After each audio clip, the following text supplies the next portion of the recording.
O feixe de luz da lanterna do detetive Grady cortou a chuva de novembro como uma lâmina, revelando Eve encolhida debaixo da ponte condenada da Fourth Street. As suas costelas pressionavam a camisa encharcada como uma gaiola, sem nada para protegê-la. Ela tinha 27 anos, mas parecia ter 40, e pesava apenas 45 quilos, incluindo a água da chuva que a tornava mais pesada. Os seus olhos verdes pálidos há muito perderam o brilho, e uma cicatriz desbotada percorria o seu antebraço esquerdo, lembrando-a da noite em que quase desistiu completamente. Eu disse-te ontem, sua ratazana nojenta. A voz de Grady transbordava desprezo enquanto ele chutava o seu abrigo de papelão, espalhando os seus poucos pertences na lama. Ainda estás aqui. Isso é vadiagem. Isso é vagabundagem. Isso é problema meu. Ivy levantou-se com dificuldade, tossindo violentamente. Os seus pulmões doentes ardiam a cada respiração. Vou-me embora. Sou apenas o teu lixo. Grady interrompeu-a, esmagando com a bota o saco de latas de alumínio que ela tinha passado uma semana a recolher. Sabes o que as pessoas fazem com o lixo? Deitam-no fora. O que Grady não sabia, o que não conseguia ver através da chuva que batia com força na ponte acima, era que, em exatamente 47 segundos, um Maybach preto blindado de $500.000 iria aquaplanar na autoestrada acima. O motorista era Vincent Castellano, um homem enorme, e o chefe da máfia mais temido da Costa Leste, conhecido como o Diabo de Manhattan. Ele perderia o controle a 110 km/h, e a mulher sem abrigo que Grady estava a humilhar tomaria uma decisão que abalaria todo o submundo criminoso de Nova York. Porque a física diz que uma mulher de 45 quilos não consegue puxar 90 quilos de músculos inconscientes de um veículo submerso e a afundar em água gelada. Mas Ivy Sullivan tinha deixado de acreditar em regras há muito tempo. Se gostou desta história, clique no botão Gosto para me informar. Partilhe-a com pessoas que precisam de ser lembradas de que mesmo os indivíduos mais quebrados podem ser um milagre para outra pessoa. E inscreva-se para acompanhar a história de Ivy, porque ela está apenas a começar. Ela salvou um demônio de se afogar, sem saber que ele iria incendiar o mundo inteiro para salvá-la em troca. Grady cuspiu na lama ao lado do pé de Ivy e virou-se. O feixe de luz da sua lanterna cortou a chuva como uma lâmina cortando a escuridão antes de desaparecer. O motor da patrulha rugiu. As luzes traseiras vermelhas se espalharam na chuva torrencial. Então tudo ficou em silêncio. Ivy ficou ali, tremendo. A chuva escorria pelo seu rosto, como se o próprio céu estivesse chorando por ela. Ela se ajoelhou na lama. Os seus dedos dormentes procuravam cegamente pelo que restava. Grady havia pisoteado o segundo casaco em uma poça. A garrafa de água estava quebrada. As latas de alumínio que ela havia passado uma semana inteira a recolher estavam agora esmagadas sob as botas dele e sem valor. Mas ela apanhou-as mesmo assim, uma a uma, porque eram tudo o que tinha. A sua mão encontrou o colar barato no peito, onde o anel de prata da sua mãe ainda estava pendurado. Estava frio, mas ainda estava lá. Ela fechou os olhos por um momento e tentou lembrar-se da voz da sua mãe, mas a memória tinha se desvanecido como uma fotografia borrada pela chuva. A sua mãe tinha lhe dito que ela tinha de viver, mas viver assim não era diferente de morrer. Ivy estava prestes a levantar-se quando o som rasgou a noite. Não era trovão nem chuva, mas o grito agudo e desesperado de pneus a derrapar na autoestrada acima.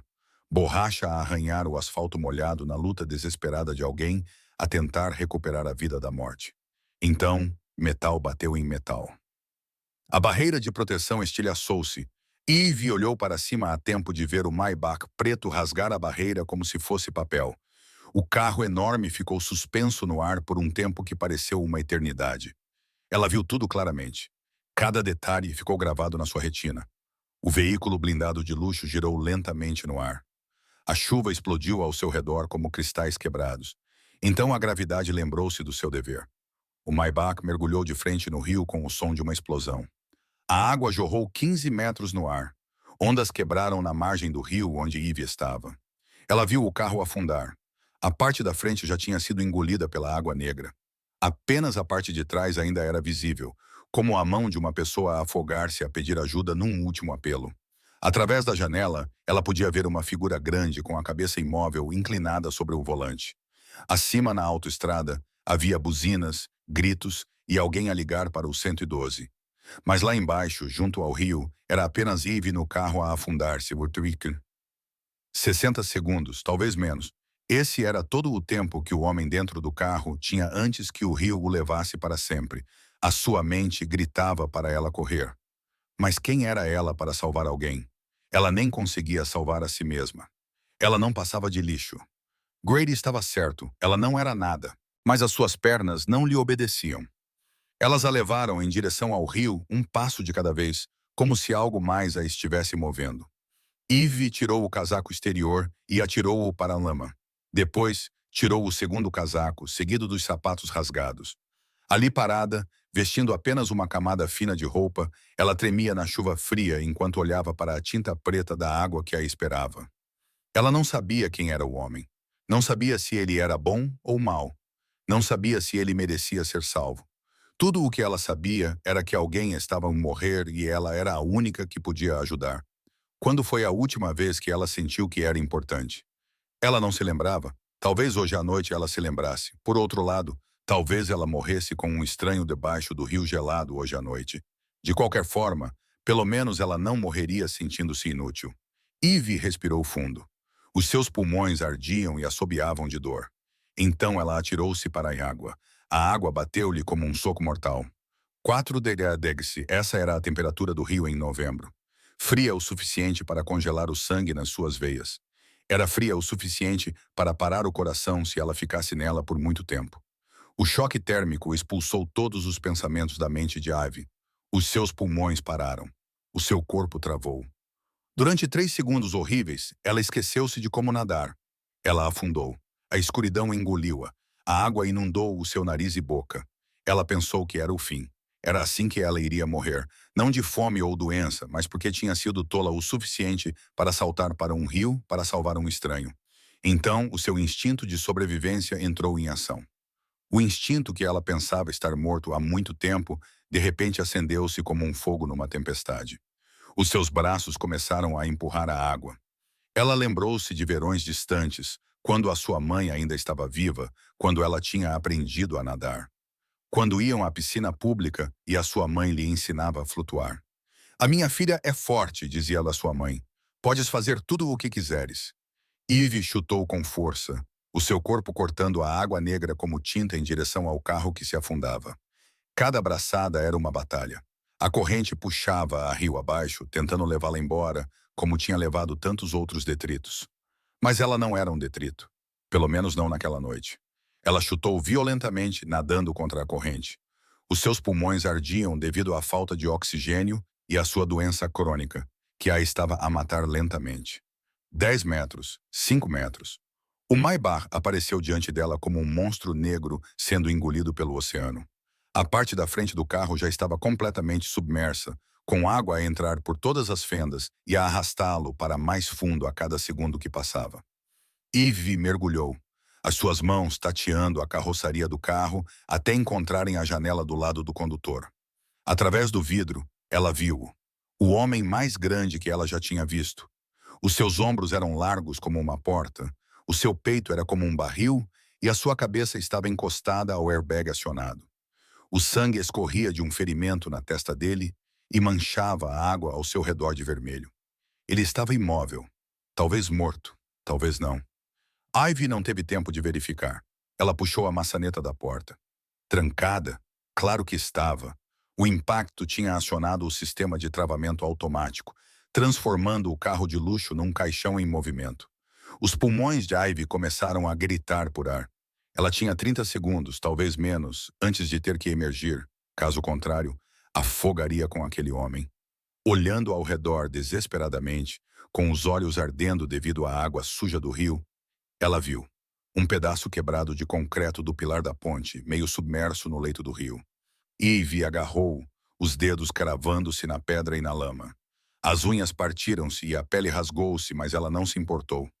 Levantou o pesado bloco como se o mundo inteiro estivesse a pressionar os seus ombros e bateu na janela. O primeiro golpe não surtiu efeito. O segundo causou rachaduras em forma de teia de aranha. O terceiro estilhaçou o vidro, o seu corpo exausto gastando cada pingo de força que lhe restava. A água invadiu o carro como uma cachoeira, equalizando a pressão em um instante. Eve largou o pedaço de concreto e deslizou pela moldura quebrada, os cacos cortando seus braços e ombros. Mas ela não sentiu dor. Ela sentiu apenas uma coisa. Esse homem tinha que viver. Ela não sabia por que isso importava. Ela só sabia que importava. Eve agarrou o colarinho e o colete de couro caro dele e puxou. Ele pesava o dobro dela. Seu corpo era como pedra. Mas Eve já tinha arrastado sacos de lixo mais pesados por ruas movimentadas por algumas moedas. Ela tinha sobrevivido a coisas piores do que a morte. Ela não seria derrotada por um rio. Ela chutou e puxou-o para fora do carro e para longe das garras da morte. Então ela começou a nadar para cima. Cada metro parecia uma eternidade. Cada chute era uma oração. Os seus pulmões estavam prestes a explodir. A sua visão começou a ficar embaçada. Faíscas de luz dançavam diante dos seus olhos como vagalumes num cemitério. Então ela chegou à superfície. O ar inundou os seus pulmões como se a vida estivesse inundando os mortos. Ela engasgou e vomitou água do rio, mas nunca soltou o colarinho do homem. Exausta, ela nadou em direção à margem, com braçadas fracas. Quando os joelhos tocaram a lama, ela o arrastou para cima e o deitou de costas. Então ela desabou ao lado dele. O céu noturno girava acima dela. A chuva continuava a cair, fria e implacável. Eve ficou ali, ofegante, o corpo a tremer incontrolavelmente, pensando que talvez naquela noite morresse de frio em vez de se afogar. Mas pelo menos não morreria sozinha. E pelo menos o homem ao seu lado ainda respirava. Ela ouviu sirenes de resgate à distância e viu feixes de luz de lanternas varrendo a margem do rio.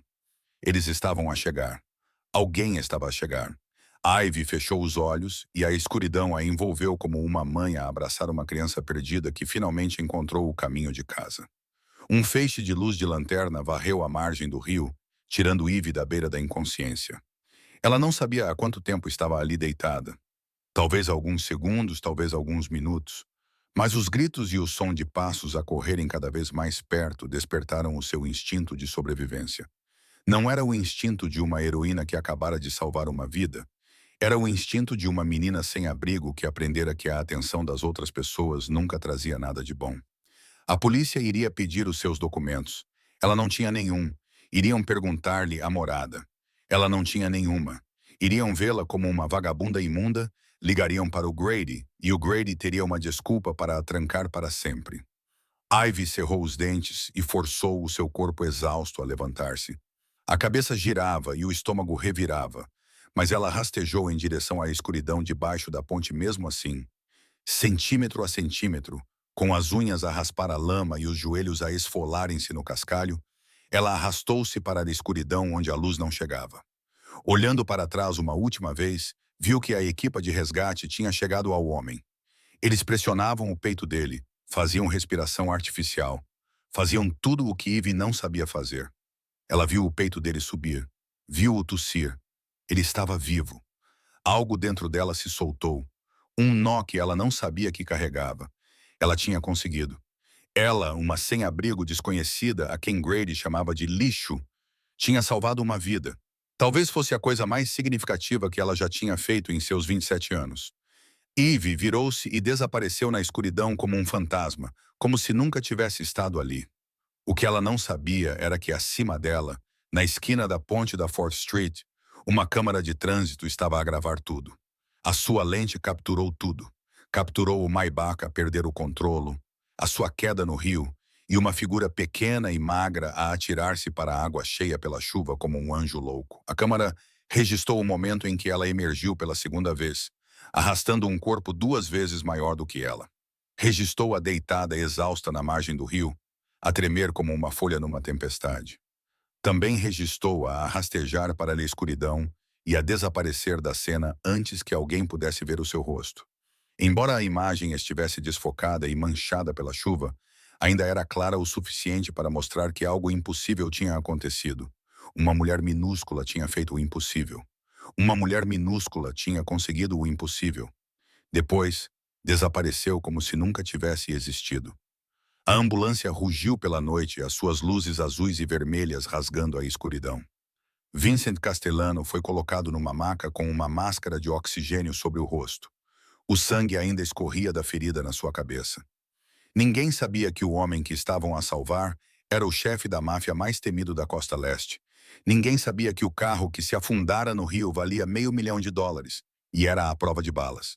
E ninguém, nem mesmo o próprio Vincent, sabia que a pessoa que o tirara das garras da morte era uma menina sem abrigo, pesando apenas 45 quilos, que tremia na escuridão nas proximidades, tossindo sangue e rezando para sobreviver à noite. Mas, nos dias seguintes, quando o demônio de Manhattan acordasse e descobrisse que ainda estava vivo, ele encontraria aquele vídeo e viraria a cidade inteira de cabeça para baixo para encontrar o fantasma que lhe salvara a vida.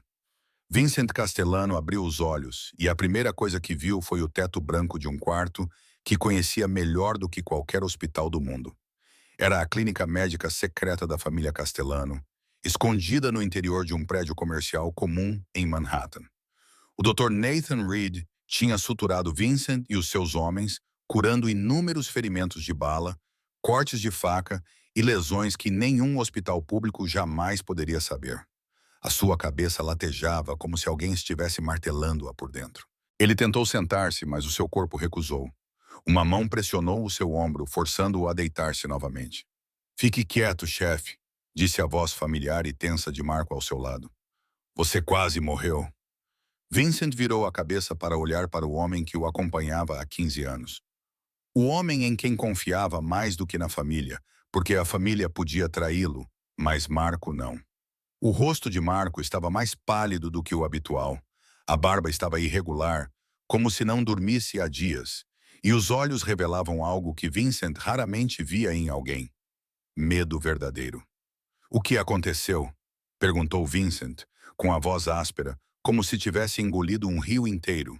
E então ele se lembrou. A chuva, a autoestrada, os freios falhando, o guardrail quebrando. Água negra. "O carro foi sabotado", disse Marcos sem rodeios. Não havia desvios.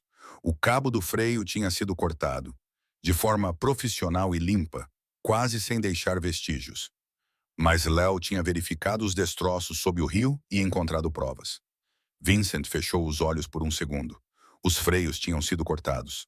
Alguém tinha tentado matá-lo. Alguém imprudente, estúpido ou desesperado o suficiente para ir atrás do diabo de Manhattan. "Moretti?", perguntou ele, mesmo já sabendo a resposta. 9%? Marco acenou com a cabeça. "Aquele bastardo há muito tempo que queria derrubar-te." Talvez ele achasse que este era o momento certo. Vincent lidaria com Moretti mais tarde. Ele lhe iria despedaçá-lo pedaço por pedaço e enviar os pedaços para a família dele em caixas separadas.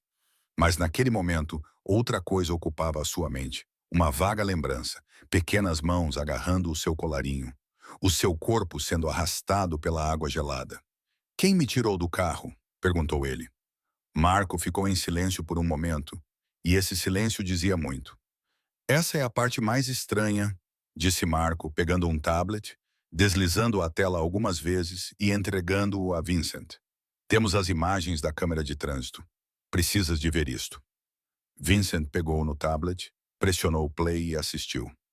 A qualidade do vídeo era ruim, borrada pela chuva e pela escuridão, mas ainda clara o suficiente para mostrar o que tinha acontecido. Primeiro, o Maybach rasgou o guardrail e mergulhou no rio. Em seguida, uma figura pequena e magra atirou-se à água como uma louca. Vincent viu a figura desaparecer sob a superfície e contou até 30 segundos. Tempo suficiente para pensar que ela se tinha lá afogado. Então ela emergiu, arrastando-o com ela. Ela não podia pesar mais do que metade do que ele, mas lá estava ela, puxando-o contra a corrente e nadando rio acima com o corpo dele, a servir de âncora ao redor do pescoço. Ela arrastou-o para a margem. Ela ficou ali, tremendo e exausta. Quando a equipa de resgate se aproximou, ela rastejou para a escuridão e desapareceu como um fantasma. "Quem é ela?", perguntou Vincent, com os olhos ainda fixos no ecrã e na silhueta que se desvanecia na noite. "Ainda não sabemos. Sem rosto, sem identidade. Apenas que ela estava debaixo da ponte da 4th Street naquela noite e provavelmente era uma sem-abrigo." Vincent tocou no ecrã e congelou a imagem pouco antes do fantasma desaparecer. Ele olhou para a pequena silhueta que arriscou a vida na água gelada para salvar um homem que não conhecia. Ela poderia tê-lo deixado afogar-se se soubesse quem ele era. Encontrem-na, disse Vincent, sua voz fria e firme mais uma vez. Vira a cidade toda de cabeça para baixo, se for preciso. Encontra-a e traz-a aqui. 3 dias, 72 horas. Foi esse o tempo que a equipa de Vincent Castellano passou a vasculhar a área ao redor da ponte da 4th Street à procura de um fantasma. Eles questionaram outros sem-abrigo, pequenos traficantes de droga nas esquinas e as mulheres que trabalhavam nas ruas à noite à procura de clientes. Qualquer pessoa que pudesse ter visto uma mulher magra com cabelo castanho emaranhado. A maioria abanou a cabeça. Alguns falaram de uma rapariga que às vezes viam debaixo da ponte, silenciosa como uma sombra, nunca incomodando ninguém, nunca pedindo nada. Chamavam-na de fantasma. A ironia era gritante. Foi Léo quem a encontrou. O motorista e guarda-costas de 28 anos, calado, seguiu vestígios tênues debaixo da ponte até ao ferro velho a leste, de lá até uma igreja abandonada e, finalmente, até um beco escuro a 2 quarteirões da ponte da 4th Street. Ela estava encolhida atrás de um grande contentor do lixo, o corpo a tremer incontrolavelmente. Apesar dos lábios azuis de frio. Léo quase passou por ela sem a notar. Ela era tão pequena que quase se dissolvia na escuridão. Apenas um monte de trapos entre o lixo. Então ela tossiu, uma tosse úmida e sangrenta que rasgava os pulmões. Léo parou. Ajoelhou-se ao lado dela, e o que viu fez até mesmo ele, um homem acostumado à morte, estremecer. Ela estava a arder, não em chamas, mas com uma febre tão alta que a sua pele irradiava calor, embora o seu corpo estivesse a tremer de frio. A sua respiração era irregular e úmida. A cada respiração, ela estava lentamente a perder a batalha. Os seus olhos estavam entreabertos, mas ela não via nada. Apenas 2 discos verdes pálidos a afundar-se na inconsciência. Pneumonia, Léo percebeu imediatamente. Ela tinha ficado na água fria por muito tempo naquela noite, e seu corpo exausto não tinha mais forças para lutar contra nada. Ela estava a morrer ali mesmo, naquele beco imundo, cercada por lixeiras e mau cheiro. O fantasma que tinha salvado o chefe da máfia mais poderoso da costa leste estava a morrer, e ninguém no mundo se importava. Léo pegou o telemóvel e ligou para Vincent. Após um toque, a voz fria e impaciente de Vincent atendeu. Você a encontrou? Encontrei. Léo olhou para o corpo pequeno e trêmulo aos seus pés. Ele ouviu a respiração fraca e ofegante dela, como água a escorrer por uma fenda. Mas há um problema, chefe. Ela está a morrer. Houve um silêncio longo e pesado do outro lado da linha. Então a voz de Vincent voltou e pela primeira vez Léo ouviu algo além de frieza nela. Traga-a aqui imediatamente. Ligue para o Dr. Reed e certifique-se de que tudo esteja pronto. Ela não pode morrer. Está a ouvir-me? Ela não pode morrer. Léo desligou, tirou o casaco e enrolou-o em torno do corpo magro de Eve. Ela era leve como uma criança quando ele a levantou. Ele se perguntou como aquele corpo poderia ter arrastado um homem de 90 quilos de um carro que estava a afundar.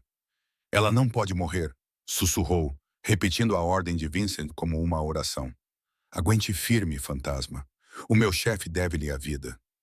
Ivy acordou e não sabia onde estava. A primeira coisa que a assustou foi não saber onde estava, porque nos últimos 2 anos ela sempre soube exatamente onde estava.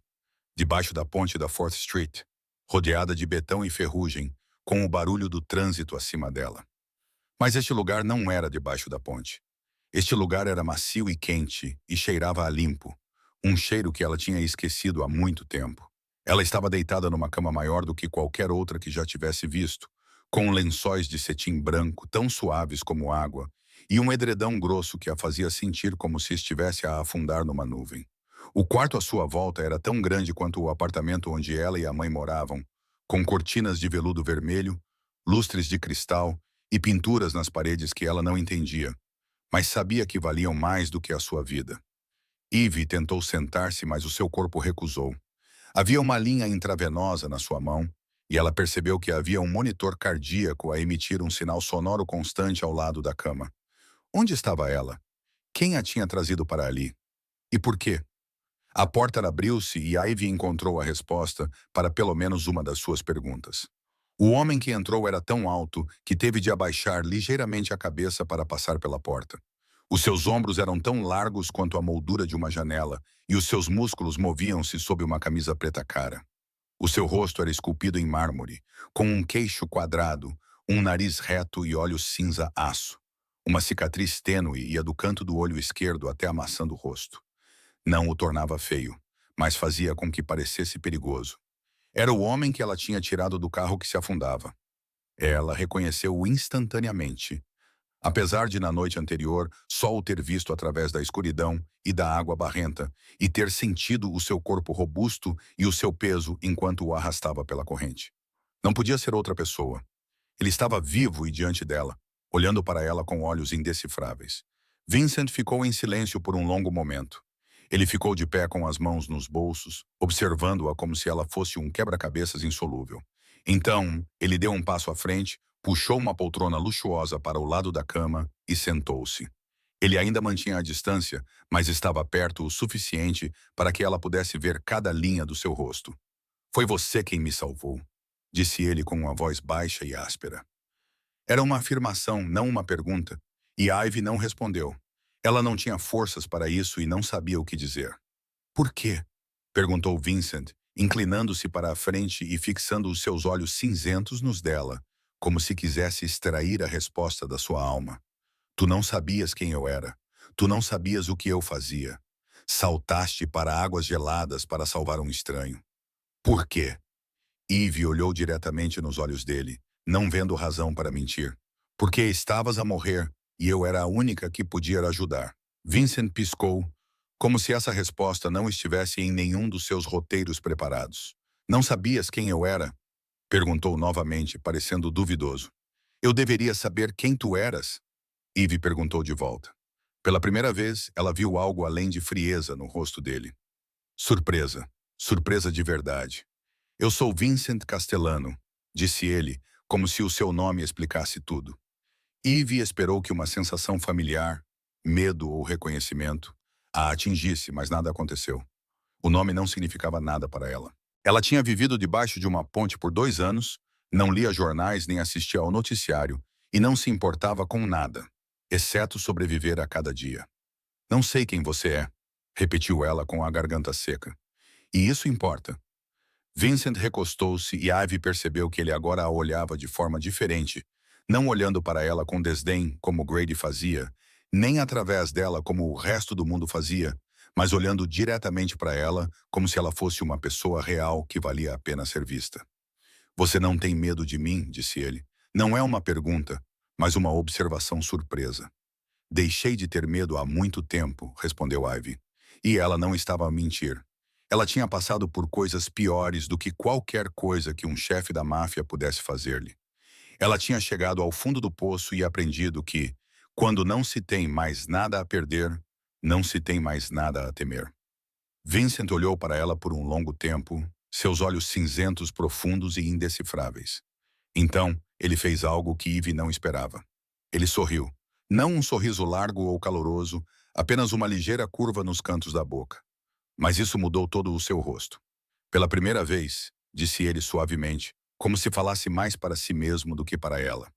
"Pela primeira vez, alguém olhou nos meus olhos sem tremer." Eve não sabia o que isso significava. Tudo o que ela sabia era que estava presa naquela sala, no mundo desse homem, sem saída. Mas, estranhamente, ela não sentia necessidade de fugir. Pela primeira vez em muito tempo, sentiu que alguém havia de verdade. Vincent levantou-se, caminhou até a janela e olhou para fora, de costas para Eve, como se estivesse a ponderar algo importante. "No meu mundo", começou ele com voz baixa e sem pressa, "existem regras que ninguém pode quebrar. E uma dessas regras é sobre dívidas." Ele virou-se para ela, seus olhos cinzentos afiados, mas não mais ameaçadores. "Você salvou a minha vida. Essa é a maior dívida que uma pessoa pode ter, e eu, Vincent Castellano, não deixo dívidas por pagar." Eve queria dizer a ele que não precisava que ele lhe pagasse, e que só queria ir embora e voltar para a sua vida debaixo da ponte, por mais miserável que fosse. Mas antes que ela pudesse falar, a porta se abriu novamente e um homem mais velho entrou. Ele parecia ter cerca de 50 anos, tinha cabelos grisalhos e usava óculos com armação dourada.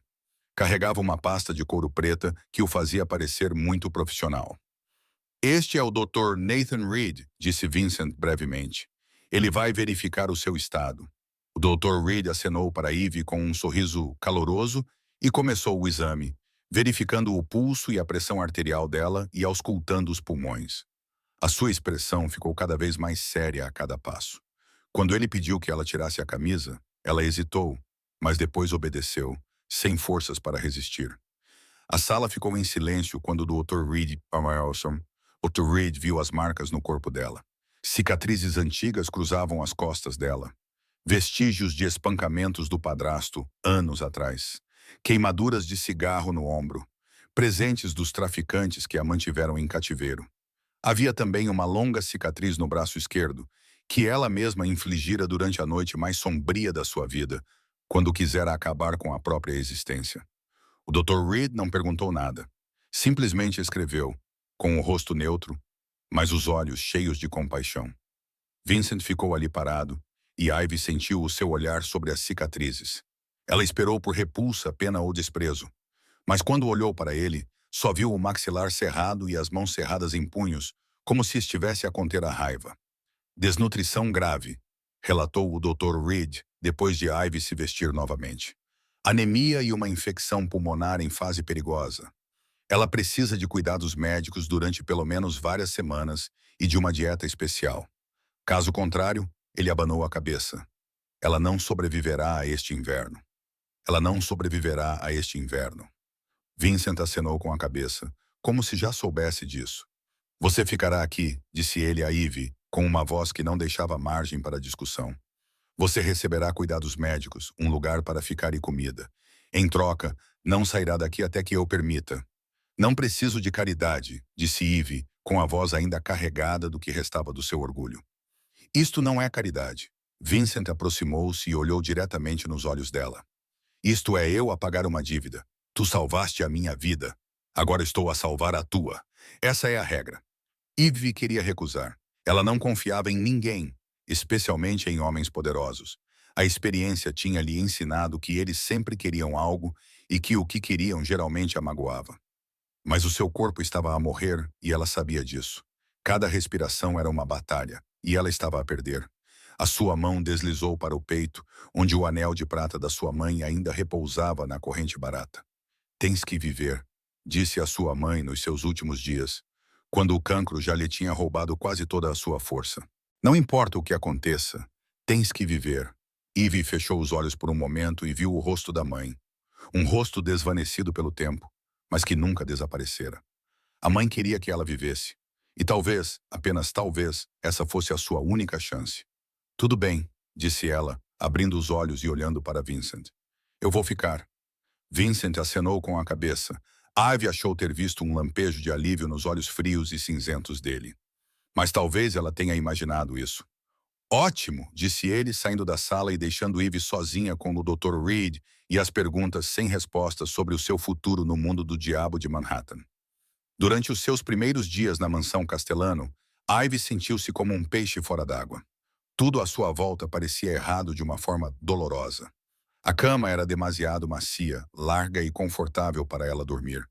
Estava habituada ao betão frio, ao barulho do trânsito e à necessidade constante de se manter alerta, mesmo nos seus sonhos. Por isso, na primeira noite, puxou o cobertor para o chão, deitando-se num canto do quarto, com as costas encostadas à parede e os joelhos encolhidos contra o peito.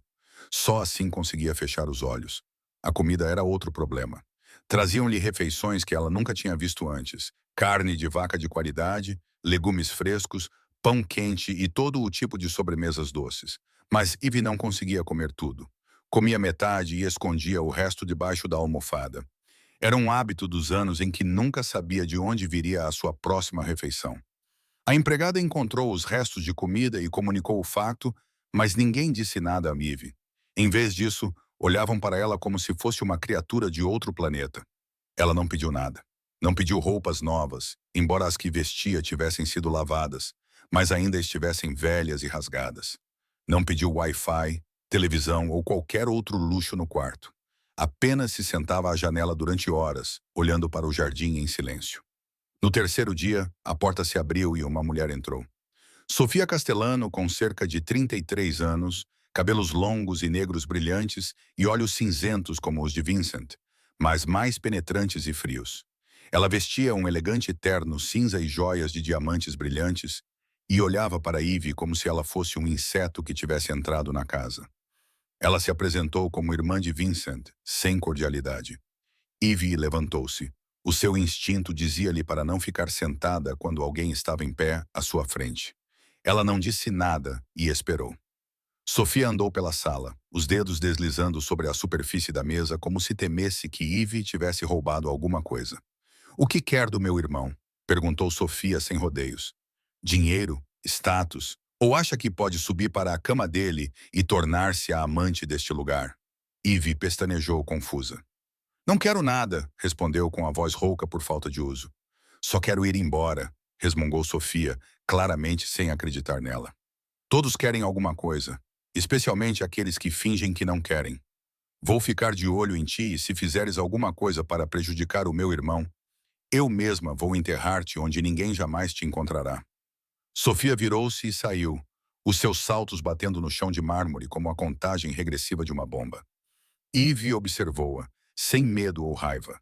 Ela já tinha conhecido muitas pessoas como Sofia antes.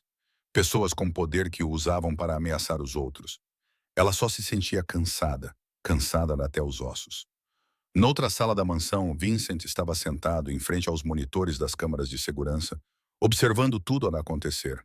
Ele viu Ivy permanecer imóvel depois de Sofia sair. Ele viu-a voltar para o canto e olhar pela janela. Ele viu-a tocar no peito, onde o anel de prata estava debaixo das roupas, como se fosse a única coisa que a impedia de desaparecer. Marco estava ao lado dele, observando também. "Ela é estranha", disse Marco. "Ela não exige nada, não reclama e não tenta seduzir ninguém nem construir conexões. Ela apenas fica sentada ali, como se estivesse à espera de algo." "O que ela está à espera?" Vincent perguntou. Não a Marco, mas a si mesmo. Ele conhecera todos os tipos de pessoas na vida. Os gananciosos, os bajuladores e aqueles dispostos a fazer qualquer coisa para conseguir o que queriam. Mas ele nunca conhecera ninguém como Eve. Alguém que realmente não queria nada. E era nisso que ele não conseguia parar de pensar. Naquela noite, um grito rompeu o silêncio da mansão Castellano. O guarda no corredor acordou assustado e pegou na sua arma, mas antes que pudesse reagir, Vincent já estava em ação. Ele não sabia por que estava ali, acordado e a andar pelo corredor perto do quarto dela. Mas quando ouviu aquele grito, os seus pés o levaram adiante sem pensar.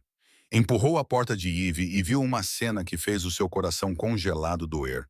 Ela não estava na cama. Estava encolhida num canto, como um animal ferido, com as costas encostadas à parede e os braços enrolados sobre a cabeça.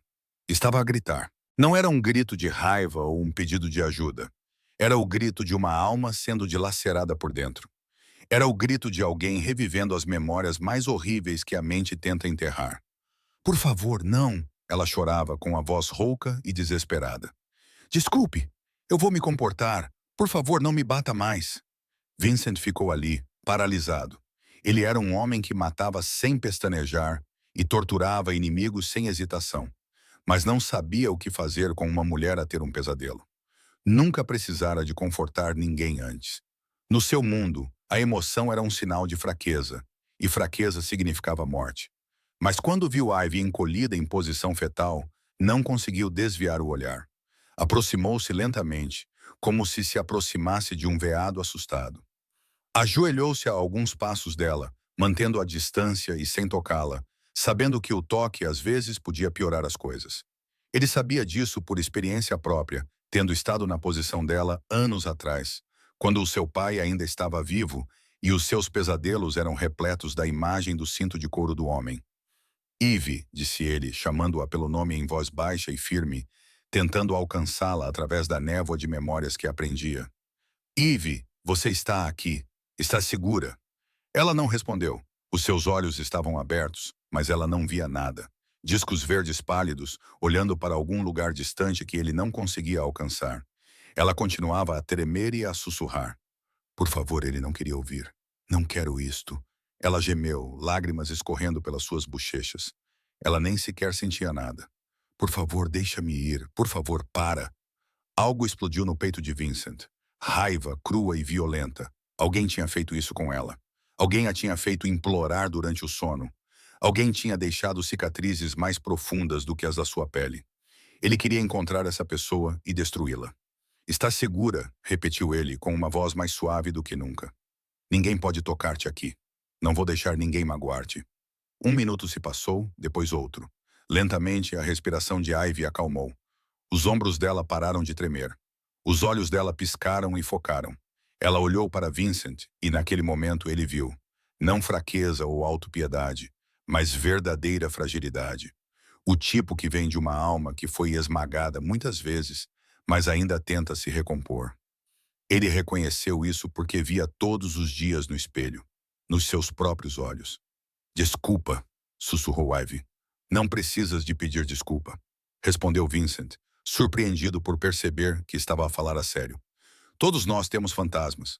Ivy olhou para ele e pela primeira vez ele viu algo além do vazio nos olhos dela. Compreensão. Ela compreendeu-o sem palavras.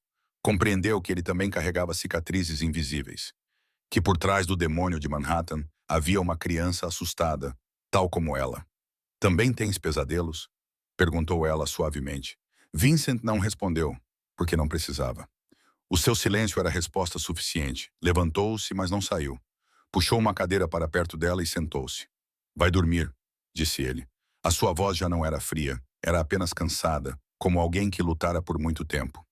Eu ficarei aqui, Ivy observou-o por um longo momento, como se estivesse a testar se ele falava a sério. Então ela fechou os olhos e, pela primeira vez desde que chegara, dormiu profundamente. Não era o sono superficial de alguém sempre em guarda, mas o sono profundo de alguém que sabia que outra pessoa estava a vigiá-la. Vincent ficou ali a noite toda, observando-a e perguntando-se por que uma estranha o fazia sentir menos sozinho do que qualquer pessoa que ele já conhecera.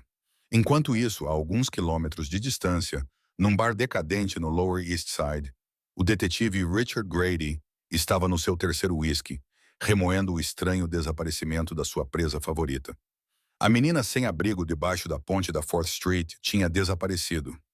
Grady voltara lá 2 vezes desde aquela noite chuvosa, ansioso por continuar o seu joguinho e ver se a rapariga era tola o suficiente para permanecer ali após a sua ameaça. Mas ela não estava mais lá. O seu abrigo de papelão ainda estava desmoronado na lama e os seus poucos pertences ainda estavam espalhados ao redor. Mas ela não estava em lugar nenhum. Grady não era o tipo de homem que deixava as coisas passarem. Ele interrogou os outros sem abrigo e ameaçou alguns traficantes de droga. Finalmente, um viciado faminto vendeu-lhe informações em troca de dinheiro. A rapariga tinha sido levada pelo pessoal de Castellano alguns dias antes. Grady quase cuspiu o seu whisky quando ouviu aquele nome. Vincent Castellano, o diabo de Manhattan, o chefe da máfia mais temido da Costa Leste, um homem que nem mesmo a polícia ousava tocar. Por que alguém assim se importaria com uma rapariga sem abrigo suja? Usando as suas conexões corruptas na polícia, Grady investigou mais a fundo e, por fim, juntou as peças. Descobriu o acidente na ponte da 4th Street naquela noite, o Maybach caindo no rio e uma figura a assaltar para salvar o motorista. A menina sem abrigo tinha salvado a vida de Vincent Castellano. Grady riu, um riso amargo e ganancioso. O mundo era realmente irônico. Ele pegou no telemóvel e discou um número que tinha memorizado há muito tempo. Era Antônio Moretti, o inimigo jurado da família Castellano, que pagava a Grady por informações sobre a atividade policial. Moretti atendeu após 2 toques, com uma voz fria e cautelosa. O que é, Grady? Tenho boas notícias para si. Grady baixou a voz, lambendo os lábios como uma cobra a cheirar a presa. Vincent Castellano tem agora uma fraqueza. Uma mulher. Houve um momento de silêncio. Depois, Moretti riu. Um riso baixo e perigoso. Era o riso de um homem que esperou anos por esta oportunidade. O diabo agora tem uma fraqueza. Interessante. Conta-me tudo. Grady contou-lhe sobre a menina sem abrigo, como ela foi resgatada e agora está a ser mantida em segurança na mansão Castellano. Moretti ouviu. Quando Grady terminou, Moretti já tinha um plano. Se a rapariga é tão importante para Vincent, disse Moretti lentamente, então ela é a nossa forma de o destruir. Encontre uma maneira de se aproximar dela, Aprenda a sua rotina e quando chegar a hora, vamos usá-la para atacar onde mais dói a Vincent. Grady riu em concordância, sem saber que acabara de assinar a sua própria sentença de morte. 2 semanas passaram como um sonho que Eve não ousava acreditar que fosse real. Sob os cuidados do Dr. Reed e com uma dieta especial, o seu corpo começou a curar-se de maneiras que ela não imaginava serem possíveis. A sua pele pálida lentamente ganhou um tom rosado suave. A tosse com sangue diminuiu e depois desapareceu. Ela ganhou 3 quilos e, embora ainda estivesse muito mais magra do que a média, já não parecia um esqueleto ambulante. Mas a maior mudança não foi física, foi na sua alma. Eve começou a ler. A biblioteca da mansão Castellano era vasta, cheia de livros que ela nunca ousara sonhar em tocar. Começou com romances simples, depois passou para a poesia e, finalmente, para a filosofia. Lia como se estivesse a compensar os anos em que lhe fora negada a educação, como se cada página fosse uma porta que se abria para um mundo que lhe fora negado. Também começou a conversar com os funcionários, inicialmente de forma breve e tímida, mas gradualmente ficando mais à vontade. Rosa, a cozinheira idosa com mãos calejadas e um sorriso gentil, foi a primeira a quebrar a barreira de Eve. Ela preparava refeições especiais para ela e contava histórias sobre sua casa no México. Não pedia nada em troca. Simplesmente queria que Eve soubesse que alguém se importava com ela. Ela é genuinamente boa. Marco disse a Vincent durante uma das reuniões diárias. Estou a observá-la há 2 semanas. Não há nada de suspeito. Ela não fez contato com ninguém de fora. Também não tentou recolher informações sobre a família. Apenas lê, come e, às vezes, conversa com a Rosa. Se isto for uma encenação, ela é a melhor atriz que já vi. Vincent não respondeu, mas sabia que Marco estava certo. Eve não tinha segundas intenções. Ela era diferente de todas as pessoas que ele conhecia neste mundo de engano e traição. E talvez fosse por isso que ele não conseguia parar de pensar nela. Começou a aparecer nos locais que ela frequentava, na biblioteca à tarde, no jardim de manhã e no corredor à porta do quarto dela à noite. Dizia a si mesmo que era por uma questão de segurança, para proteger o seu investimento. Mas, no fundo, sabia que isso era mentira. Queria estar perto dela. Era só isso. Numa noite de dezembro, a neve começou a cair suavemente do lado de fora das janelas. Vincent encontrou Ivy sozinha na varanda da grande sala de estar. Ela vestia um casaco que Rosa tinha encontrado para ela. Os seus braços estavam cruzados em volta do corpo. Ela observava os flocos de neve como se fossem algo milagroso. Ele aproximou-se dela sem dizer nada. Ficaram em silêncio, os ombros quase se tocando, a respiração visível no ar frio. Eve não se virou para olhar para ele, mas também não se afastou. Obrigada, disse ela depois de um longo tempo, com uma voz leve como o vento. Vincent não perguntou por que ela estava a agradecer. Havia muito e pouco ao mesmo tempo. Ele apenas acenou com a cabeça, embora ela não pudesse ver. Então ela acrescentou, ainda mais suavemente. Obrigada por não perguntar. Vincent entendeu. Ela queria dizer obrigada por não questionar o seu passado, por não investigar as cicatrizes que ela tentava esconder e por não forçá-la a explicar como ela tinha se tornado assim. Ele simplesmente a deixou ser ela mesma. Às vezes, esse era o maior presente que uma pessoa podia dar a outra. Eles ficaram ali até que a neve cobrisse os seus ombros de branco. 2 figuras numa noite de inverno, silenciosas juntas, mas não sozinhas. Na manhã seguinte, o jardim da mansão Castellano estava coberto de neve, como um manto branco puro escondendo todas as manchas do mundo sob ele. Eve ficou à janela, a olhar para a cena perfeita, e sentiu um estranho desejo surgir no seu peito. Ela queria sair. Queria tocar a neve e sentir o frio na pele. Queria lembrar-se de como era o mundo além dessas 4 paredes. O Dr. Reed permitiu que ela fizesse exercícios leves. Quando ela perguntou a Léo, o guarda-costas calado acenou com a cabeça em concordância. Eles iriam apenas caminhar pelo jardim. Que perigo poderia haver? Esse foi o primeiro erro. O jardim era vasto e silencioso. Havia roseiras nuas cobertas de neve e caminhos de mármore brilhando sob o fraco sol de inverno. Eve caminhava lentamente, respirando o frio cortante. Pela primeira vez em muito tempo, ela sentiu-se quase em paz. Léo seguia alguns passos atrás, os olhos constantemente a varrer a área como se fosse um cão farejando perigo. Mas mesmo os melhores cães podem não perceber o inimigo. O primeiro tiro rompeu o silêncio sem aviso. Léo caiu antes que Eve pudesse se virar. O seu sangue espalhou-se vermelho pela neve branca como uma flor mortal. 4 homens vestidos de preto e com os rostos cobertos apareceram por trás dos arbustos, com as armas apontadas diretamente para Eve. Não disseram nada nem exigiram nada. Simplesmente avançaram com os passos furtivos de homens habituados a raptar e matar. Eve ficou ali parada, com o coração a bater forte, sabendo que tinha 2 opções: render-se ou lutar. Render-se significaria ser levada, torturada e usada como um peão num jogo de poder que ela não compreendia. Lutar significava possivelmente morrer ali mesmo na neve, a poucos quilômetros da ponte onde ela já tinha vivido. Ela escolheu lutar, não porque fosse corajosa, mas porque tinha sofrido demais para se render. Quando o homem à frente se moveu em direção a ela, Eve se lançou em direção a Léo. Não para fugir, mas porque sabia que ele estava armado. O atirador não esperava essa reação. Ele achava que a sua presa iria congelar ou implorar como as outras. Ele estava errado. Eve se abaixou ao lado de Léo, deslizou a mão por baixo do casaco dele e tirou a pistola que ele sempre carregava. Ela não sabia atirar. Nunca tinha segurado uma arma antes, mas sabia como sobreviver. E às vezes, sobreviver significava fazer coisas que ela achava que não era capaz. O líder dos atacantes se lançou para agarrar a arma.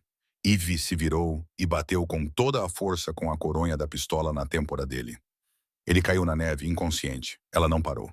Levantou-se, mirou nos 3 restantes e viu que suas mãos tremiam, embora seus olhos estivessem firmes.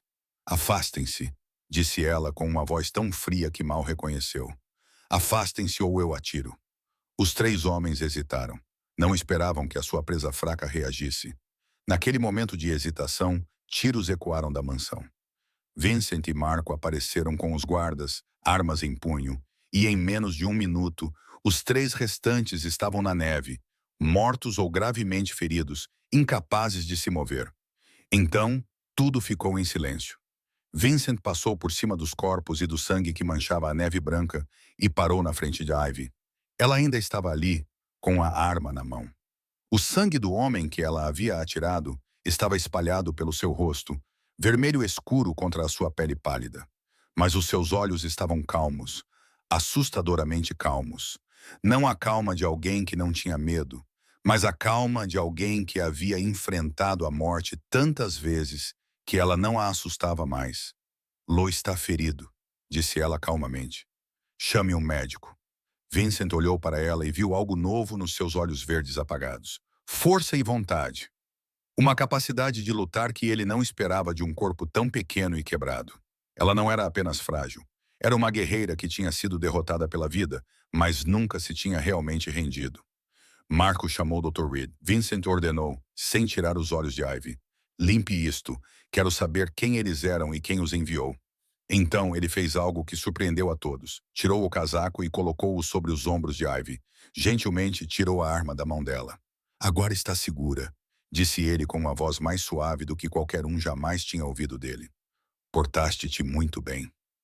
Ivy olhou para ele e, pela primeira vez, permitiu-se apoiar-se em alguém.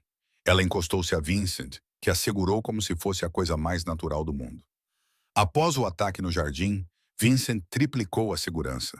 Guardas foram posicionados por toda a mansão. O sistema de vigilância foi atualizado. Ninguém podia entrar ou sair sem a sua aprovação. Léo sobreviveu.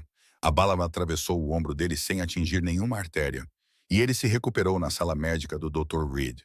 No entanto, a maior mudança não foi na segurança. Vincent começou a ir ao quarto de Ivy todas as noites. Na primeira noite, ele disse que era para verificar os arranjos de segurança. Na segunda noite, ele disse que era para se certificar de que ela não estava a ter pesadelos. Na terceira noite, ele não disse nada. Ele simplesmente chegou e sentou-se na poltrona perto da janela. E eles começaram a conversar. Não eram conversas sem sentido, perguntas indiscretas ou mentiras educadas, mas conversas reais, do tipo que nenhum dos dois tinha com ninguém há anos.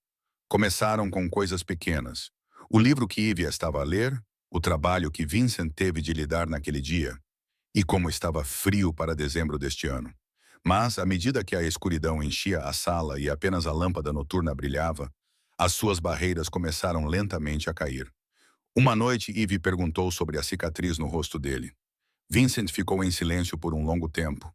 Tanto tempo que ela pensou que ele não iria responder. Então, ele começou a contar-lhe sobre o seu pai, Jeppe Castellano, o antigo chefe da máfia que era temido pelo mundo exterior, mas cuja família vivia aterrorizada. Ele batia na sua esposa. Ele batia nos filhos com cintos, punhos e qualquer outra coisa que tivesse à mão quando estava bêbado, zangado ou simplesmente queria lembrar a todos quem era o dono da casa. Vincent tocou a sua bochecha. Esta cicatriz é do meu 14º aniversário. Entornei vinho na camisa dele na frente dos convidados. Ele esperou até que eles fossem embora e então cortou o meu rosto com um anel. Ele disse que era para que eu nunca mais o envergonhasse. Eve ouviu sem falar. A sua mão apertou-se até as unhas cortarem a palma da mão. Ela compreendeu profundamente. A minha mãe aguentou isso durante 18 anos.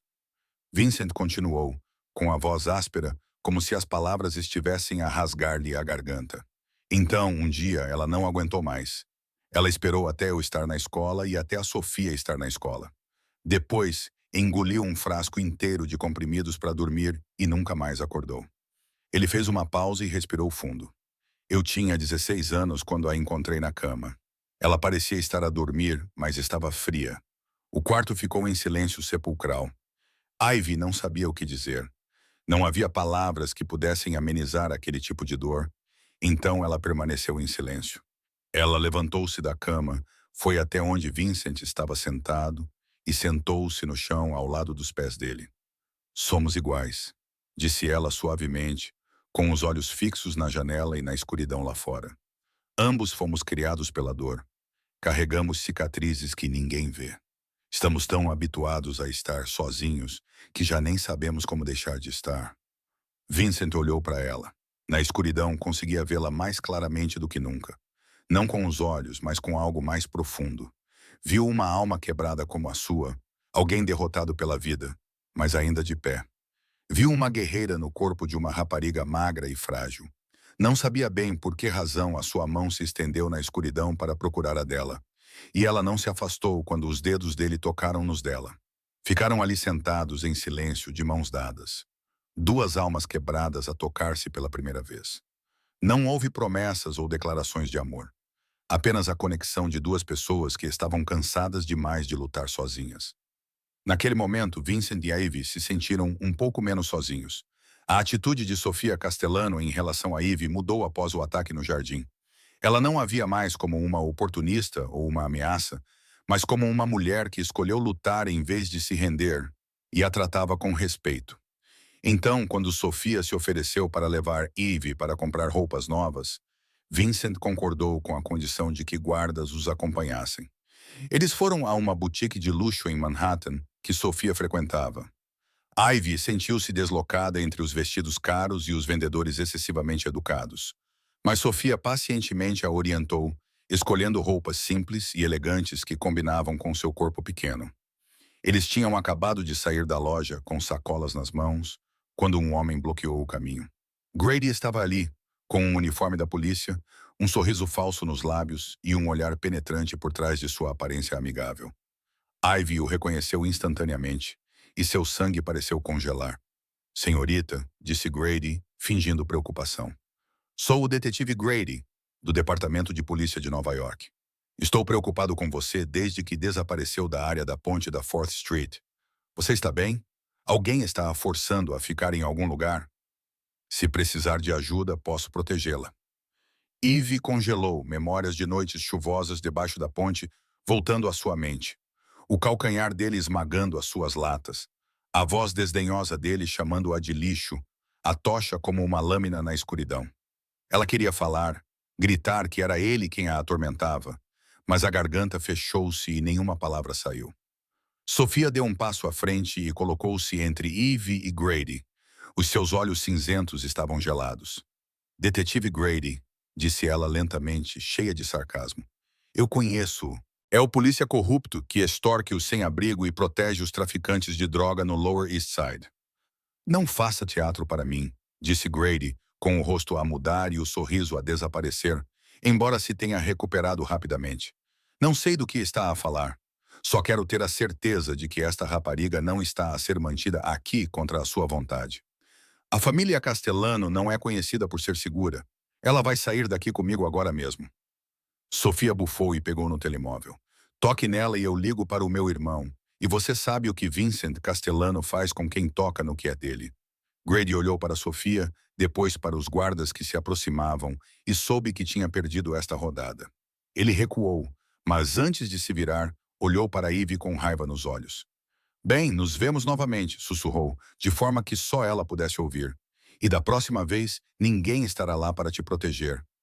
Sofia puxou Ivy imediatamente e ligou para Vincent no caminho de volta. Quando chegaram à mansão, Vincent já estava à espera no hall. O seu rosto estava impassível como pedra, e os seus olhos cinzentos ardiam com uma fúria que raramente demonstrava. Não perguntou se Ivy estava bem. Apenas olhou para ela e viu o medo que ela tentava esconder. Isso foi o suficiente para ele ordenar a Marco que investigasse Grady imediatamente. Quero tudo sobre ele, disse Vincent, com a voz fria como aço. Quero saber tudo o que ele fez, todas as pessoas com quem ele está ligado, todos os crimes que ele encobriu, e quero saber se ele está ligado a Moretti. Marco acenou com a cabeça e desapareceu para cumprir a ordem. Mas a investigação não parou com Grady. Vincent também ordenou uma verificação dos antecedentes de Ivy, não porque duvidasse dela, mas porque queria saber quem a tinha magoado e vingar-se.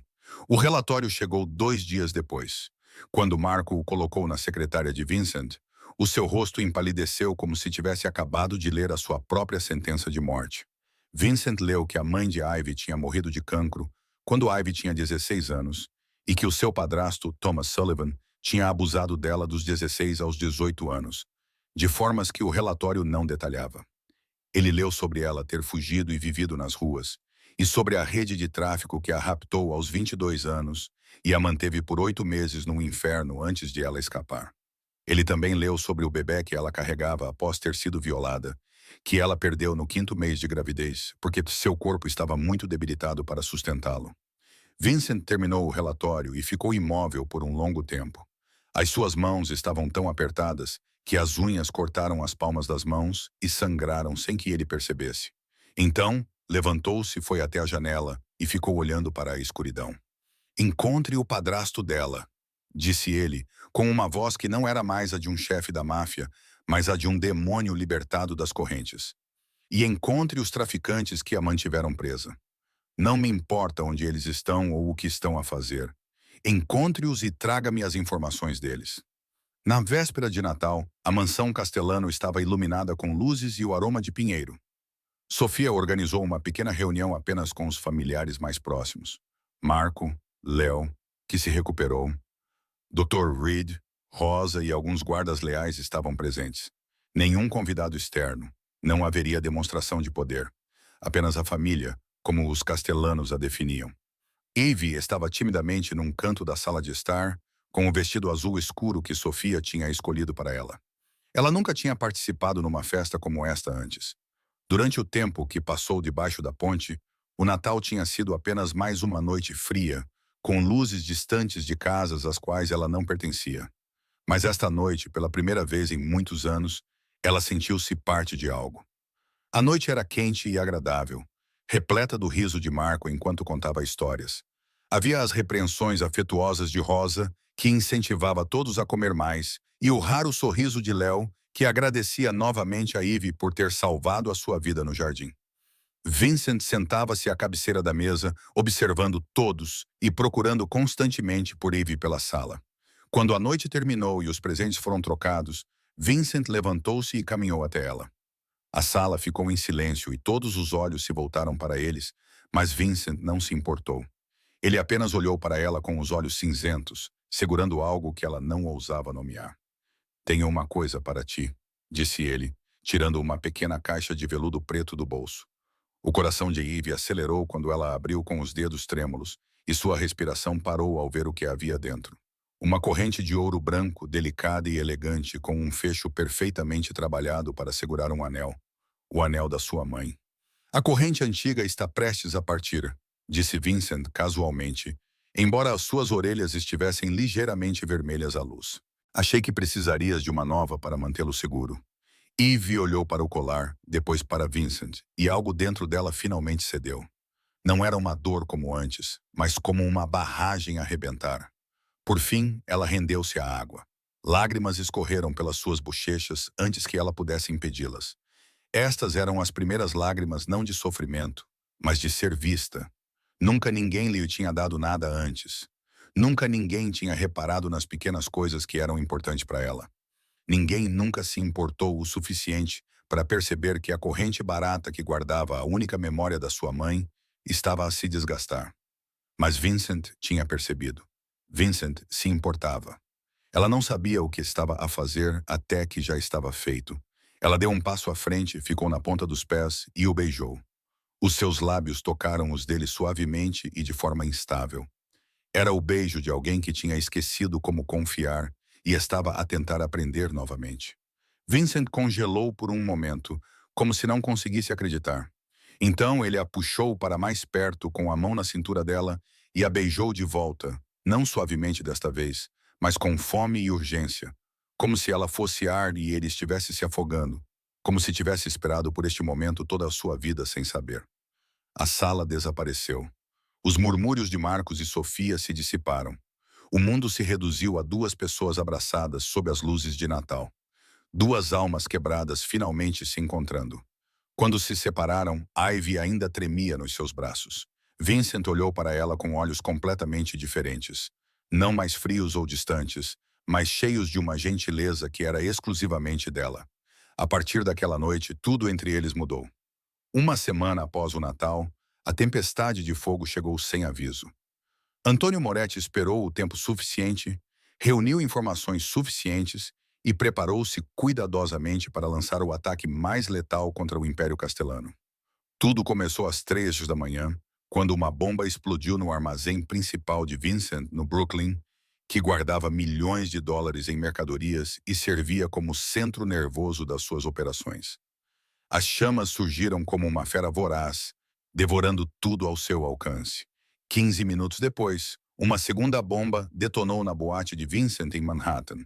Em seguida, uma terceira bomba explodiu no posto de gasolina no Queens. Moretti não queria apenas prejudicar Vincent. Ele queria destruir tudo o que Vincent havia construído. Vincent foi acordado por um telefone que não parava de tocar e relatórios que chegavam como chuva. Ele saiu correndo do quarto, gritando ordens para Marcos se mobilizar, para Léo reforçar a segurança na mansão e para todas as unidades ficarem prontas. No caos, ninguém percebeu que o sistema da mansão havia sido violado. Grady havia feito o seu trabalho. Com a ajuda de Moretti, ele subornou um guarda externo e obteve o código para desativar as câmaras na ala leste, onde ficava o quarto de Ivy. Enquanto Vincent e Marcos saíam apressados, Grady entrou como um fantasma. Ivy estava a dormir quando a porta se abriu. Ela mal teve tempo de abrir os olhos antes que uma mão áspera tapasse a sua boca, enchendo o seu nariz com o cheiro nauseante e familiar de cigarros. Grady sorriu na escuridão, o rosto iluminado pela luz do corredor como um demônio saindo do inferno. Sentiu a minha falta, rato de esgoto? Sussurrou ele. Eu disse que nos encontraríamos novamente. Eve lutou, mas ele era mais forte e ela ainda estava fraca. Um golpe na lateral da cabeça e o seu mundo escureceu. Quando acordou, estava num armazém abandonado com paredes de betão cinzento, o cheiro a mofo e decomposição, e uma lâmpada nua a balançar acima dela.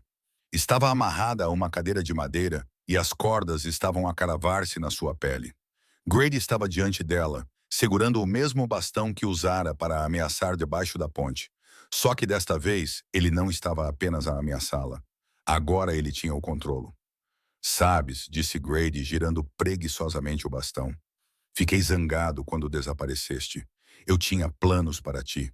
Planos interessantes. Mas então tu foste e te tornaste a prostituta do Castelano.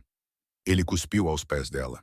Ela era uma mulher sem abrigo que pensava que podia ser uma rainha. Não sonhe. O primeiro golpe tirou o ar dos seus pulmões. Ela se curvou para a frente ofegante, mas as cordas a mantiveram presa. O segundo golpe cortou o seu lábio e o sangue escorreu pelo seu queixo. O terceiro, quarto e quinto golpes foram acompanhados por insultos sibilantes, chamando-a de lixo e imundície. Algo que a sociedade deveria jogar fora, pois ela não era digna da vida e certamente não era digna de Castellano. Eve não gritou. Ela havia esquecido como fazer isso. Gritar só fazia com que eles gostassem ainda mais. Então ela fechou os olhos e fugiu para um lugar onde a sua mãe ainda estava viva e cantava para ela dormir. Grady parou, ofegante e com os olhos selvagens. "Por que não estás a chorar?" gritou ele, puxando-lhe o cabelo. "Porque não estás a implorar, quero que implores." Ivy abriu os olhos verdes claros, que estavam machucados e inchados, mas parecia assustadoramente calma. Olhando diretamente para ele, ela disse com aspereza: "Você estará morto antes do nascer do sol." Grady riu, o som ecoando no concreto. "Você é louca. Achas que Castellana vai encontrar-te? Achas que alguém se importa com uma sem-abrigo como tu?" Eve não respondeu porque não precisava. Ela sabia que Vincent iria aparecer em algum lugar da mansão. Vincent voltou das explosões e encontrou o verdadeiro pesadelo. O quarto de Ivy estava vazio, a janela estava aberta, e no travesseiro dela havia um bilhete escrito com a caligrafia de Grady que dizia: "Se quiseres a tua Mad volta, vem me encontrar, demônio." Vincent leu e algo dentro dele se quebrou. Não por fraqueza, mas como um animal finalmente libertado das correntes. Marcos chegou, ferido e pálido, ao ver a expressão de Vincent. "Chefe", disse ele ansiosamente.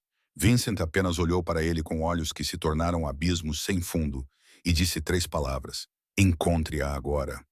Ele levantou Eve nos braços com delicadeza, como se ela fosse feita de vidro e pudesse se quebrar a qualquer momento.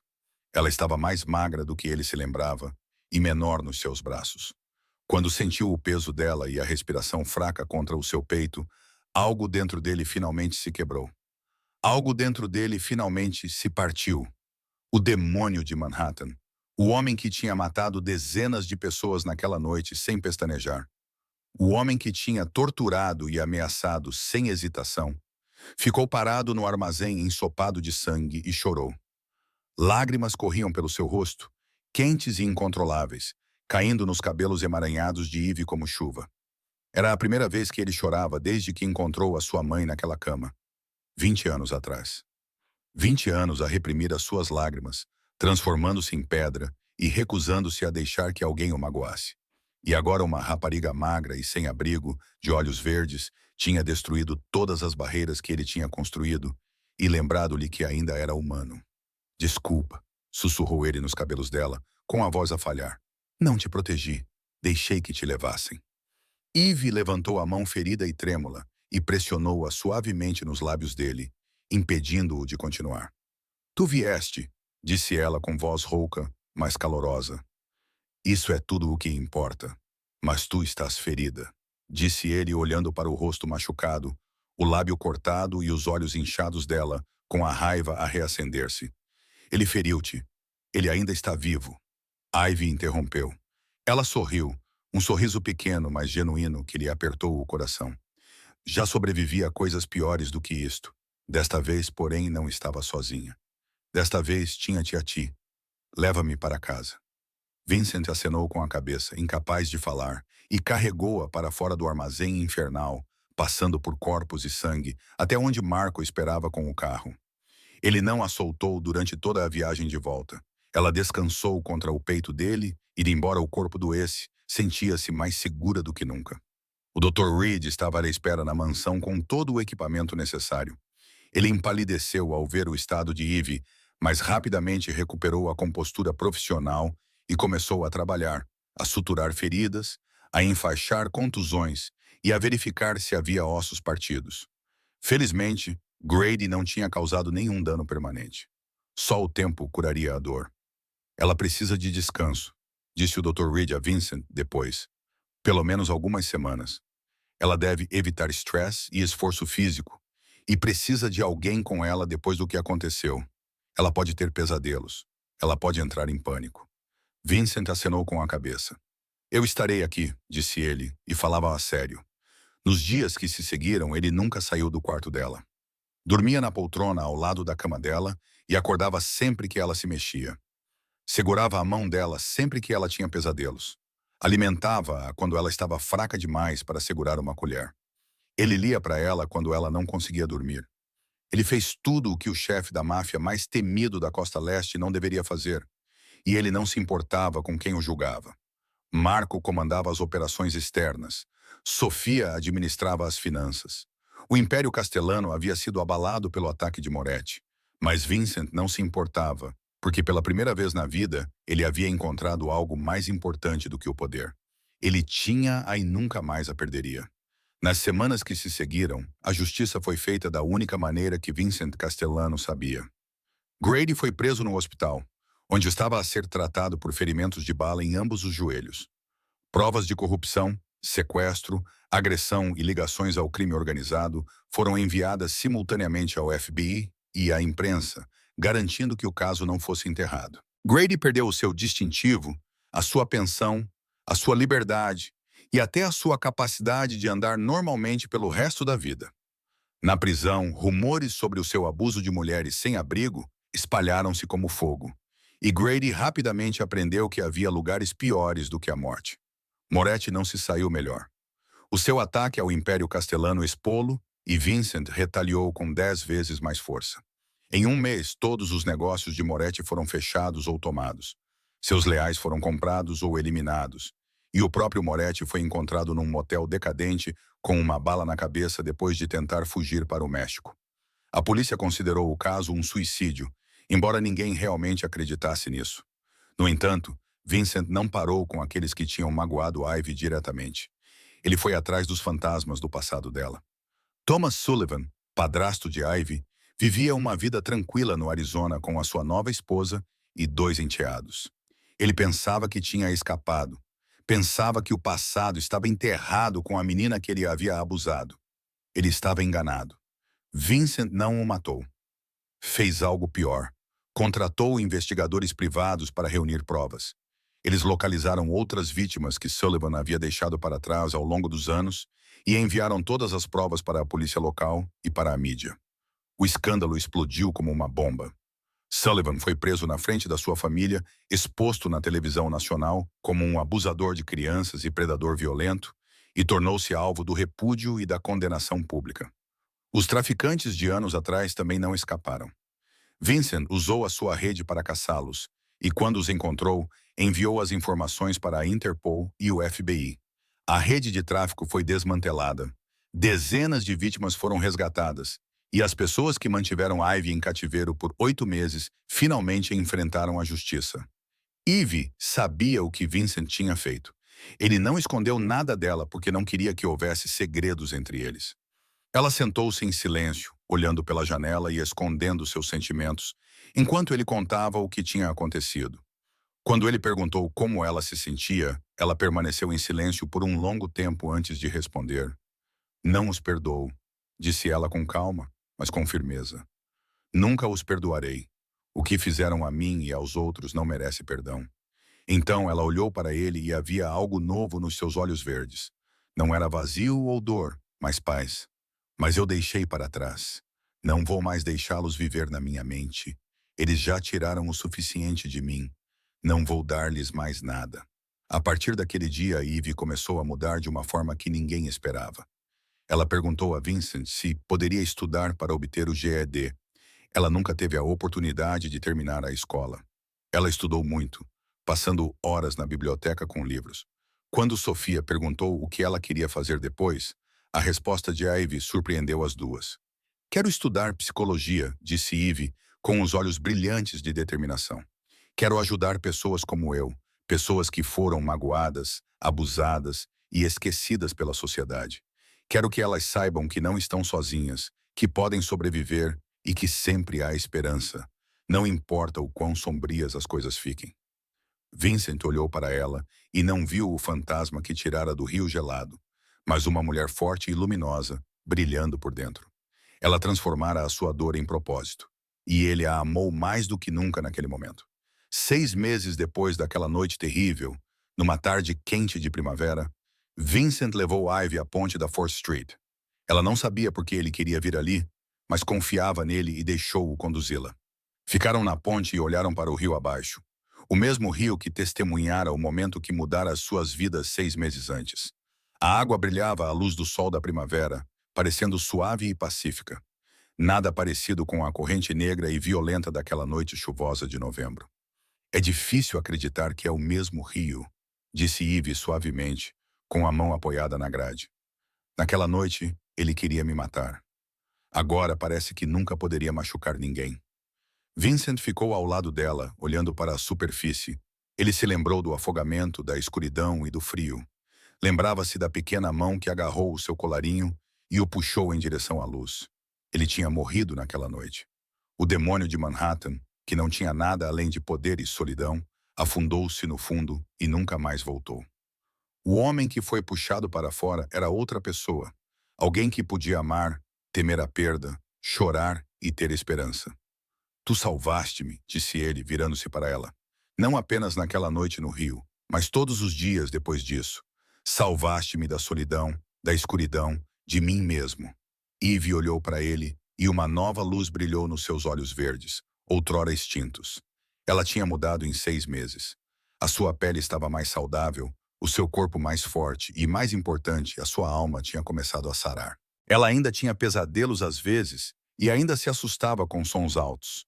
Mas ela não era mais um fantasma debaixo de uma ponte. Ela era uma mulher a aprender a viver novamente. Naquela noite, disse ela lentamente, olhando para o rio. Pensei que iria morrer. Saltei porque não tinha mais nada a perder. Salvei-te porque era a única coisa que podia fazer para dar sentido à minha vida. Não tinha medo de morrer. Até queria morrer um pouco. Ela voltou-se para ele e o seu sorriso era mais bonito do que qualquer flor que desabrochasse naquela primavera. Mas agora quero viver. Pela primeira vez em muitos anos, quero realmente viver. Porque tenho-te a ti e tenho uma família. Tenho uma razão para acordar todas as manhãs. Vincent sentiu o coração acelerar.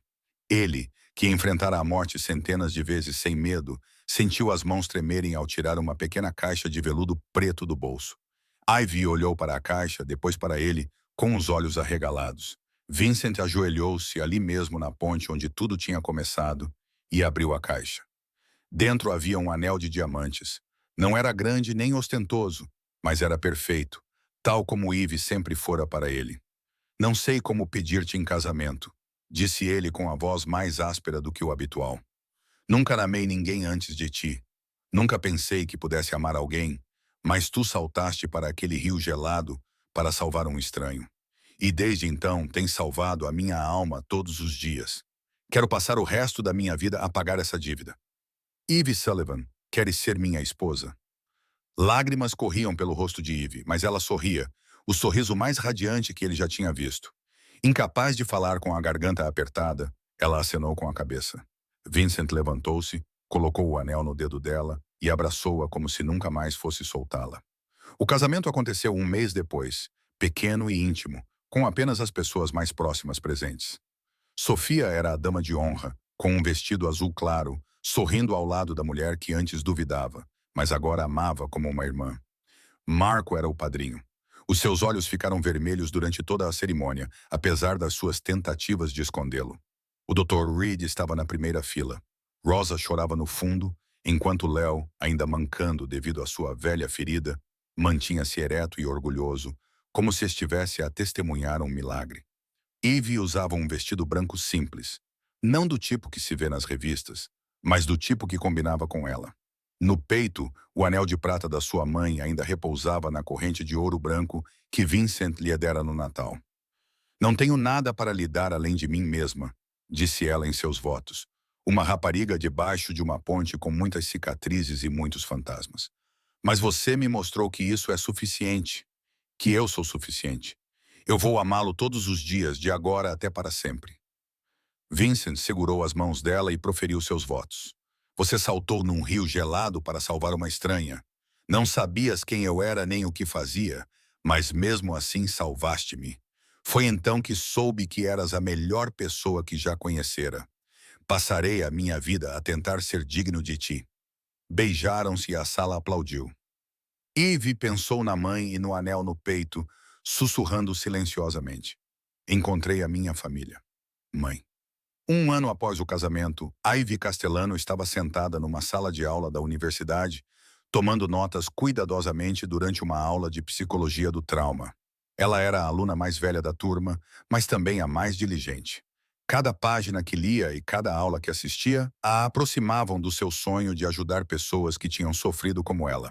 Paralelamente aos estudos, Ivy e Vincent fundaram a Fundação Ponte da Esperança, batizada em homenagem à ponte da Fourth Street, onde a sua história tinha começado. A fundação fornecia alojamento temporário, alimentação, cuidados médicos e, mais importante, formação profissional para pessoas sem abrigo que queriam mudar as suas vidas. No seu primeiro ano, ajudaram mais de 200 pessoas a reerguerem-se. Uma noite, enquanto Ivy lia no seu quarto, recebeu uma mensagem no telemóvel de um número desconhecido. "Não me conhece", dizia a mensagem, "mas eu vivia debaixo da ponte da Fifth Street. O detetive Grady também me assediava, assim como assediava você. Ouvi falar do que você fez com a sua fundação. Sobre a prisão de Grady. Quero agradecer-lhe. Você salvou mais pessoas do que imagina." Ivy leu a mensagem e sentiu algo quente se espalhar pelo seu peito. Ela respondeu: "Não sou uma heroína. Sou apenas alguém que foi salva por outra pessoa e queria fazer o mesmo." A mensagem final do desconhecido fez seus olhos arderem. É exatamente isso que os heróis fazem. Naquela noite, Ivy ficou na varanda da mansão, olhando para as luzes da cidade abaixo. A brisa da primavera acariciava o seu cabelo e ela colocou a mão na barriga, onde uma nova vida crescia. Vincent saiu e ficou ao lado dela, como fazia todos os dias e todas as noites há um ano, sem nunca sair do seu lado. "Vincent", disse ela suavemente. "O que foi?", perguntou ele, virando-se para ela. "Tenho algo para lhe contar." Ela pegou na mão dele e colocou a sua palma grande e calejada sobre a sua barriga. Ele congelou por um momento, depois os seus olhos cinzentos se arregalaram e brilharam sob as luzes da cidade. "Vamos ter um bebê", disse Ivy, sorrindo radiantemente. Vincent não conseguia falar. Em vez disso, puxou-a para os seus braços e abraçou-a com força. Pela segunda vez na vida, o diabo de Manhattan chorou. Não de dor, como da primeira vez no armazém abandonado, mas de felicidade e gratidão por finalmente ter tudo o que nunca ousara sonhar. Uma esposa que o amava pelo que ele realmente era e um filho.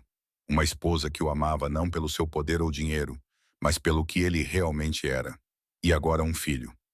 Uma pequena vida que o chamaria de pai. Uma pequena vida que o chamaria de pai. Eles ficaram ali, nos braços um do outro, sob o céu estrelado. Duas almas quebradas que se encontraram e se curaram juntas. Ivy passou de um fantasma debaixo de uma ponte a uma esposa e futura mãe, e parte de uma família. Tudo começou numa noite chuvosa, quando um carro caiu num rio e uma rapariga decidiu que salvar a vida de um estranho valia mais do que a sua própria segurança. Embora algumas dívidas nunca possam ser realmente pagas, elas podem ser honradas todos os dias através do amor e do cuidado, e permanecendo juntos até o fim da vida. Esta história nos ensina que todas as pessoas neste mundo têm valor. Não importa onde você esteja, não importa o que você tenha passado, não importa se o mundo o rotulou como inútil, você ainda pode fazer milagres na vida de outra pessoa. Às vezes, são as pessoas mais feridas que mais curam os outros. Acredite em si mesmo, acredite no amor e nunca perca a esperança. Se esta história tocou o seu coração, curta-a curta-a para apoiar o nosso canal. Partilhe este vídeo com os seus entes queridos e com qualquer pessoa que precise de um lembrete de que merece ser amada. Não se esqueça de se inscrever no nosso canal para não perder mais nenhuma história comovente. Adoraríamos saber o que achou da história de Ivy e Vincent. Já passou por momentos em que se sentiu sem esperança, mas que depois mudaram? Partilhe as suas experiências nos comentários abaixo. Estamos sempre atentos ao que vai no seu coração. Desejamos a todos que assistem a este vídeo boa saúde, alegria e paz. Obrigado por se juntar a nós.